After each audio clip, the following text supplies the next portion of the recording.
Ukrainian leader Volodymyr Zelensky summed up the results of the latest meeting of the Supreme Commander-in-Chief's headquarters. The focus was on the situation on the front lines as well as the actions of Ukrainian forces on the territory of the aggressor. The Ukrainian leader made the details public on his official Telegram channel. According to the head of state, the most tense sections of the front are currently in the Pokrovsk, Novopavlovsk and Orekhovsk directions. In addition, events in the Sumy region, where pressure from Russian troops continues, and Ukrainian operations in the border regions of Russia were considered separately. The occupiers will not feel calm there, Zelensky emphasized, commenting on the situation in Belgorod and Kursk regions. This statement clearly indicates that Ukraine is aiming to continue the pressure tactics along the entire perimeter of the border. Special attention at the headquarters was paid to drones. According to the president, Ukraine should significantly increase the use of drones of all types, both reconnaissance and strike. It is drones that allow us to effectively contain the offensive actions of Russian troops and support Ukrainian assaults. I am grateful to everyone who is developing this area and offering technological solutions, Zelensky noted. He added that the Ukrainian army will increasingly use drones on the front lines. Another key issue is the protection of the Ukrainian sky. The president called the topic of air defense a priority. This concerns both the supply of new air defense systems and missiles for them, and the development of drone air defense systems for intercepting enemy drones. According to him, the Ukrainian side is preparing new agreements with foreign partners, which should be formalized in the coming weeks. This concerns not only military assistance, but also industrial cooperation. Zelensky noted that the government is already gradually eliminating the lack of funding in the production of drones and interceptors, forming stable orders for Ukrainian enterprises. Thus, Ukraine continues to build up its defense potential and is actively looking for ways to put pressure on Russia both on the front line and beyond.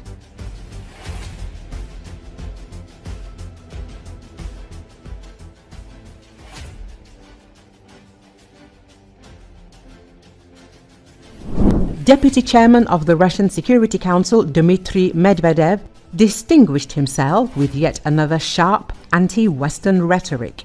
He took it out on NATO Secretary-General Mark Rutte. The message was published on Medvedev's English-language account on the X platform. The reason for the latest outburst was Rutte's words, who admitted that Russia could attack the alliance on orders from Beijing. Medvedev responded with the usual stream of threats and insults. In particular, the Kremlin representative threatened that the Secretary-General would end up in a concentration camp in Siberia.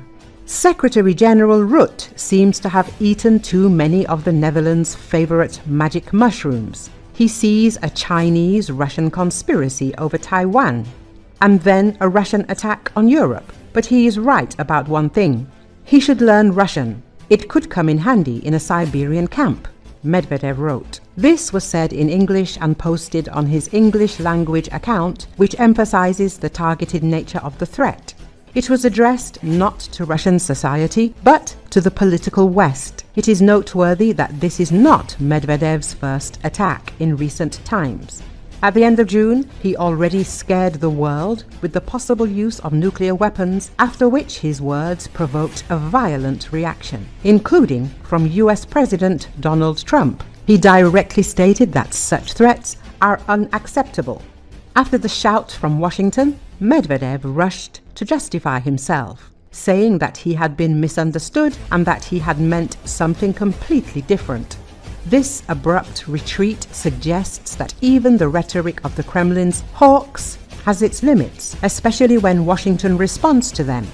It is obvious that Medvedev's harsh statements are intended to frighten, blackmail, and sow uncertainty. However, Rutte seems to have decided to ignore the words of the Kremlin representative, who has no influence on anything and is only capable of spewing insults online. Earlier, Medvedev lost his temper after the defeat of Russian aviation, revealing the Kremlin's plans. Medvedev essentially revealed Moscow's true goals on Telegram, stating that the talks in Istanbul are not needed for a compromised peace on unrealistic conditions invented by someone, but for a speedy victory and the complete destruction of the neo-Nazi government.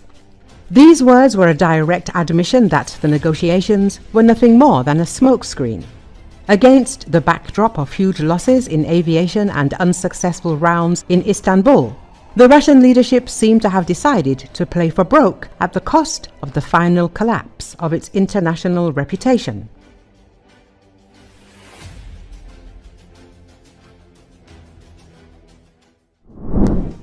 Russia and Azerbaijan are experiencing an acute diplomatic crisis, which Moscow is now trying to resolve in a secret format.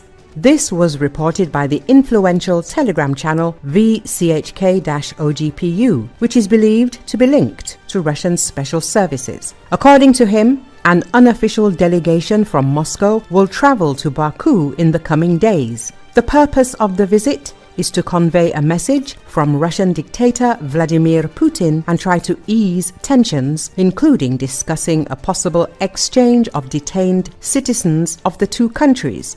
There are rumors that the delegation may be headed by the Minister of Emergency Situations, Alexander Kurenkov, who was previously Putin's adjutant.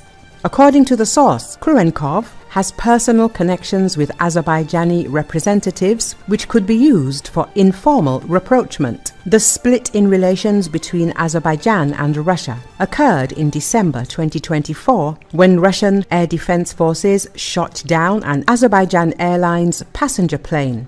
38 people died. Moscow initially denied its guilt and tried to shift responsibility, which caused a sharp reaction in Baku and the Azerbaijani public. Diplomatic relations have remained tense since then, with President Ilham Aliyev cancelling his participation in the May 9 celebrations in Moscow in a demonstrative gesture of distancing.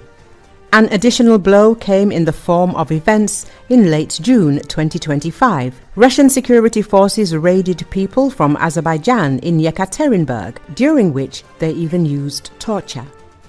2 ethnic Azerbaijanis died during their arrest.